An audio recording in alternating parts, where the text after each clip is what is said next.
One of the best performing coolers from the first gen Threadripper launch was the Enermax Liqtech series, a strong performer even when compared to large air coolers from the same period. We liked the performance and felt comfortable with recommending it based on performance. Unfortunately though, we now must revoke that recommendation.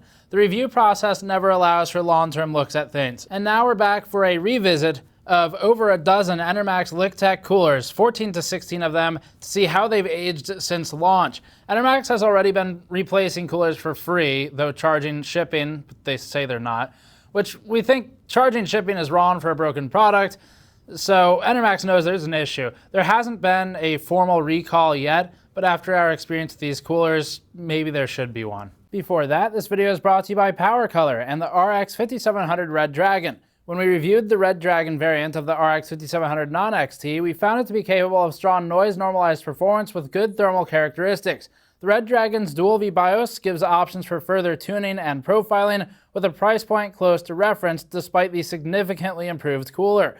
Buy the RX 5700 Red Dragon with its dual axial cooler at the link in the description below. The basics then, we have 14 of these that arrived intact in shipping, one that was broken in shipping, but it's not like we lost anything, it was dead anyway.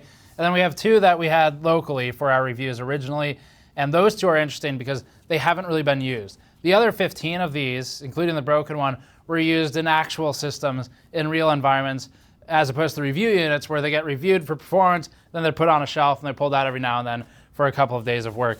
So those were never really thermally stressed, and those are going to be kind of our control for what happens if these coolers are left alone. If you're not familiar with what's going on, let's recap everything briefly. The Enermax Liqtech cooler that came out for Threadripper was the first properly made liquid cooler for Threadripper when it launched, the 1950X and 1920X. And it had a full-size cold plate. It performed exceptionally well when compared to other liquid coolers that were using the more standard Asetek-sized cold plate that's functional and fine for accommodating a smaller Intel or AMD Ryzen IHS, but was completely inadequate for Threadripper coverage. So Enermax looked really good there. Comparing versus Noctua and the NHU 14 TR4 model, the TR4 model for Noctua's cooler looked good, but Enermax still had some advantages in places like noise-normalized thermals, where having that extra soak capacity of liquid was able to help it. And this isn't a discussion about value between the two. This is purely recapping that the Enermax product, by all ways of looking at it in the review and from initial user response, seemed like a completely valid, legitimate thing to purchase for Threadripper. It did really well. That's why it's so disappointing that, from what we can tell, all of these appear to be guaranteed failure within their service life of just a year to 2 years since they were probably initially purchased. It seems like this is a pretty widespread issue. In fact, if you just do a Google search and look for something like Enermax TR4 Liqtech corrosion, or Enermax TR4 Liqtech algae, or Enermax Liqtech TR4 overheating, you'll find dozens of posts on forum threads that explain this exact issue we're researching today. So, okay, here's what we did. We're going to show you you hopefully saw some nastiness in the intro. We'll show some more in a moment. We'll walk through all the teardown. And what we did is we opened each of the coolers, but before we did that, we logged each cooler for a few things. One of them, we applied an internal Gamer's Nexus number to track the cooler. We applied a number to the fans and the parts that came with each cooler, so we can track where those go to. And then we logged the serial number to look at the batch that each one came from. We logged the weight with and without mounting hardware to give an idea for the average delta, the weight difference from cooler to cooler. This was a preliminary effort to help figure out which coolers we should pull aside if they seem abnormally low or abnormally heavy to look at, just to speed things up. It doesn't correlate to the amount of liquid in it. Once we opened them, we logged the amount of liquid in milliliters for each cooler, and then we identified the issues with it. So our 2 internal coolers were not formally included in this test, and we've already done that in a separate piece before Computex, which was in June. And now we get to get into the fun of opening the coolers. Upon opening the coolers, the raw camera audio expresses how we felt about the discovery.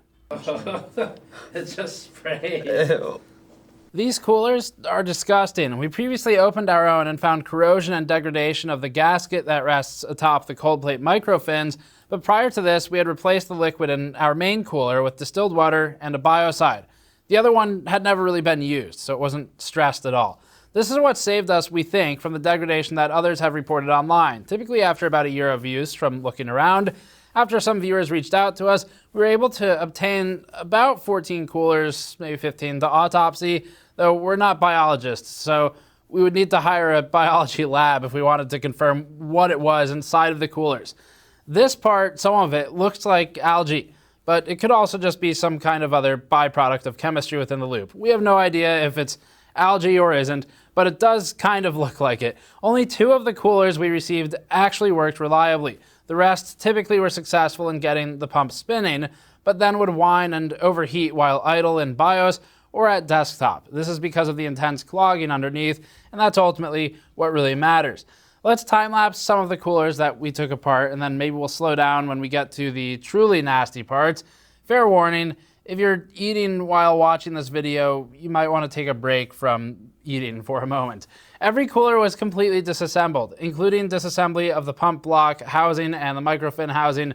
We inspected the gasket and even cut some of the tubes to look for further blockages, though that proved mostly fruitless because it's too much digging at that point.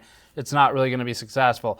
So our original cooler had copper corrosion on the outside of the fill port screws and the microfin plate, something that we showed previously, but a few of these units had externally exposed corrosion that's likely caused from having too little biocide in the fluid or just mixing of metals with an insufficient type of biocide. It's a different story when we look internally. Every single cooler, all of them, had internal copper corrosion inside, alongside the buildup of the green waste, unidentified green waste, that proved insurmountable for the liquid and the pump. And we don't know if that's a lack of biocide or too little biocide or what it may be, but this is a preventable problem because you open up basically any other CLC on the market and they're not going to look like this. Those typically use a propylene glycol with potentially a biocide agent mixture to kill any growth and allows them to mix metals successfully. We scraped some of the green stuff off and it turned white after scraping it off and leaving it alone, removing it from the water. We're not quite sure if that indicates what it might have been, but feel free to post your chemistry or biology knowledge in the comments below. In theory, we could add nitrates to attempt to resurrect this if we do think it's algae, but it's just, there's no point. We're not really in the business of resurrection. Well, not always, but that's not really what we're going for anyway. All that matters is it doesn't work. Whatever it is, algae or not, there's some kind of nasty in these coolers. And it's gross, and it doesn't allow water to flow, and that's the end of what matters. So they're broken, and it's because of gunk buildup. Further inspection of the coolers revealed what we more primarily expected, which was a breakdown of the gasket, causing loss of flow guidance. Worse yet, in most instances, the gasket had become a hindrance and was causing flow impedance. You can see that there's some deterioration of that gasket in most of these coolers. In our original cooler teardown, even from earlier this year, we found that the gasket had begun to turn yellow and copper in color, and it hadn't severely broken down yet for that one, but in some of these you'll see that the gasket's a thinner material and you get some of that clear, slimy buildup around the microfins, which we suspect might have once been part of that rubber gasket. That said, our coolers were only ever in use for a few days of total life, despite having them in our possession for a few years. There's one of them that's been on our stream system forever, but it's only used for a few hours, once every month maybe, and it's also been rebuilt by us with different chemicals inside. So we review stuff and shelve it until we need to revisit it. Maybe we put it in a system, but the real use case is obviously daily use in systems that put these coolers through thermal cycles and stress, which long-term reviewing would do, but it's not feasible for every product. So thermal cycling will wear almost any component down faster, and because that's what a real user will put the cooler through, we suspect that this isn't an isolated incident. In fact, a quick Google search reveals that a lot of people had issues with their Enermax TR4 coolers overheating with age.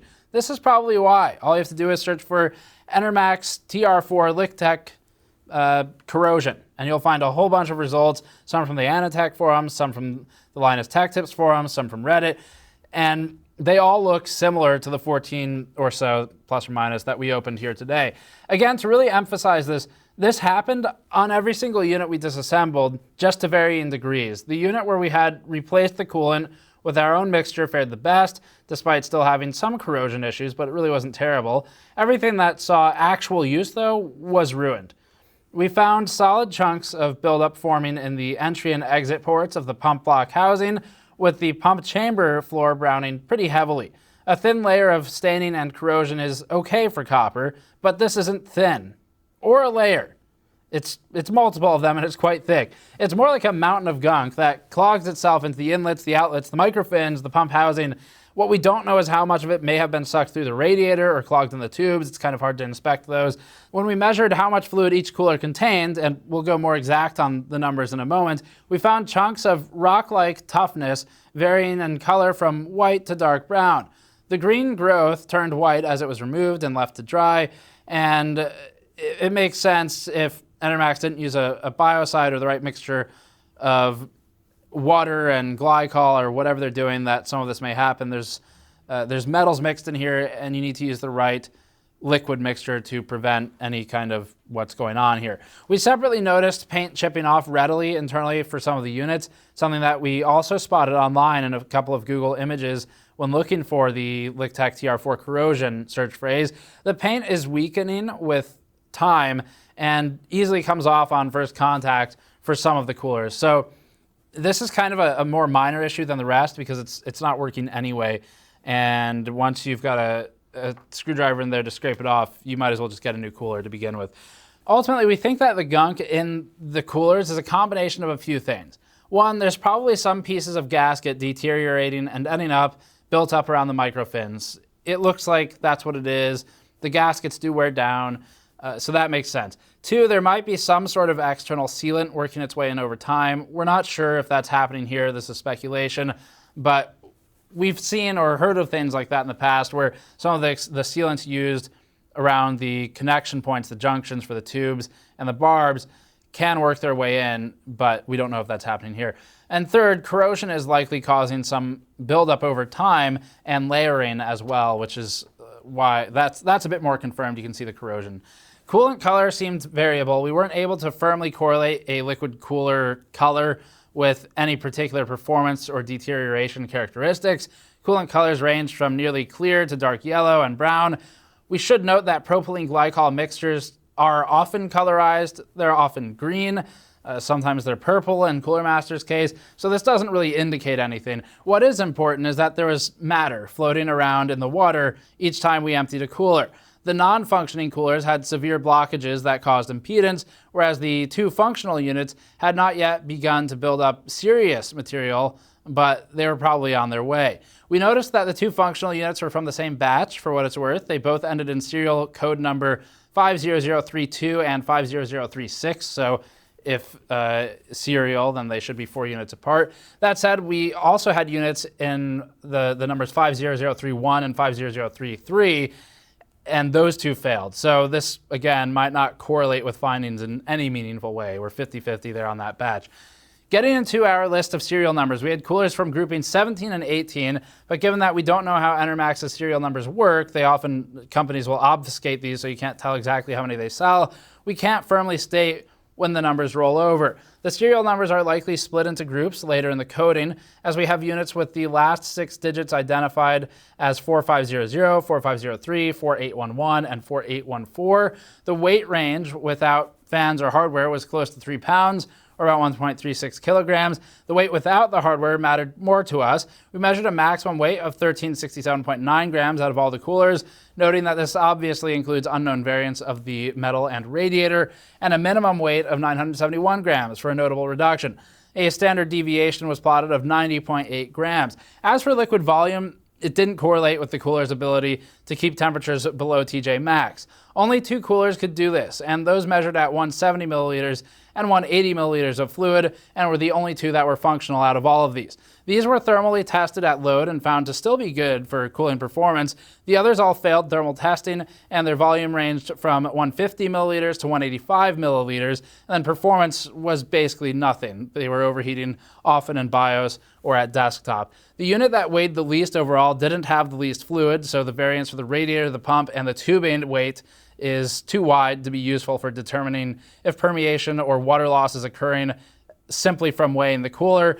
If you're hearing water sloshing around in your unit, that's somewhat normal in any liquid cooler as you bang around the radiator, just depending on how much sloshing you're hearing.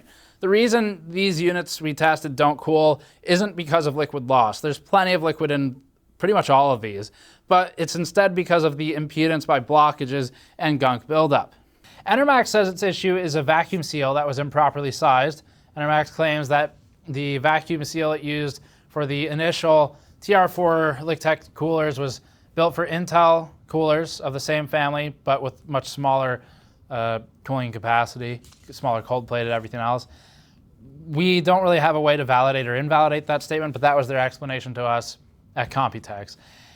And the second version has been sent out to people who complained about the first one breaking. The problem we have is that based on the emails we've received, including forwards of threads with Enermax support from viewers who've had these coolers, probably bought them on our recommendation, what we've seen is that Enermax, in a lot of instances, doesn't offer to pay for shipping. We emailed Enermax. They didn't reply to the rest of our questions in time for this video, but we emailed them. The one question they did reply to immediately was Enermax claims that it does, in fact, provide a shipping label for two-way. If that's true, then okay, that's really all we want. But making a customer pay for shipping for something that is doomed from the start within an unreasonable usage period is completely insane. That's not really acceptable. All of this is clearly problematic. Out of the ones we've looked at, we don't have a full sample size, but roughly 16, 17 coolers total, counting our own, is a pretty good sample size. It's not completely crazy. Some of them are from the same batches, but it appears that there's different batches between those, and literally all of them had some form of issue with corrosion or with gunk buildup. We're not sure what that gunk is. It appears to have the characteristics of algae, but we're not biologists, so we can't really confirm that. So we have no current reason to believe that this won't happen to basically every cooler. There might be exceptional circumstances where you are able to get away with using it for the life of your system and retire the cooler for something else before it fails catastrophically. Hopefully this can help you out. I've been pressuring them to make sure they pay for the shipping on all this. I sincerely hope that Enermax does, because our view is this. If you have an RMA issue that is either user-caused, or it dies outside of the warranty period, or it died under unreasonable usage circumstances, then if the company is willing to replace the parts, that's step number one. Paying for shipping isn't really required under the circumstances where it's user error, it's out of warranty, really poor use case, basically user error, stuff like that. But if the product was more or less guaranteed to fail from the start within a very short period of time, like 1 year, which is unreasonable for a liquid cooling product especially, then the shipping should be paid for. It's not fair to charge a customer, especially some of these people who from the forum posts have had issues within 3 months of use. We believe that. It's not fair to make them pay to ship a product when they never got a functional one to begin with. That doesn't make any sense. The only reason a company can get away with that is because the customer is outside of the retailer's protection period and is now relying on the company to not be absurd in how it handles the process. So we'll see what happens. We'd like to see some kind of formal recall. We obviously don't have data to support that every single cooler ever is affected from this product family. And we should note that it's just this product family that we know about right now that is affected. So we can't firmly state, yes, 100% there should be a recall, but we can say that we think there should probably be one based on what we've seen online, what we've received in emails, what we've heard from Enermax, which basically acknowledged that all would be affected when it said it used the wrong vacuum seal up until the remake that they released, and from what we've seen in our own testing. Whether or not that happens, whatever. As of now, what you should do is ask for a replacement if you want. Unfortunately, in your situation, we would probably just buy a new cooler and move on, but that kind of sucks. So maybe seek them out for a refund or damage or something like that. But you can figure that out.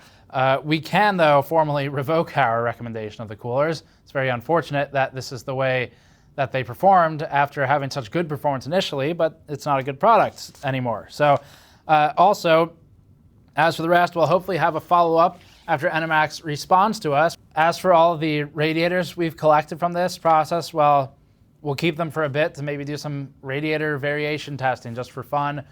But ultimately, we'll probably take them. We have a recycling contact, so in the very least, the coolers will be able to be melted down back into base parts like aluminum and reused, because that's an awful lot of aluminum. So it's just a bit contaminated, but it'll melt off. That's it for this one. Thank you for watching. And if you want to see more content like this, subscribe, because hopefully we'll have a follow-up depending on Enermax's responses. You can go to store.gamersnexus.net to help us out directly. And you can go to patreon.com/gamersnexus if you'd like to help us with future videos like this one, where we do something a bit different to try and research things from a consumer standpoint. But that'll be it for this one. We'll see you all next time.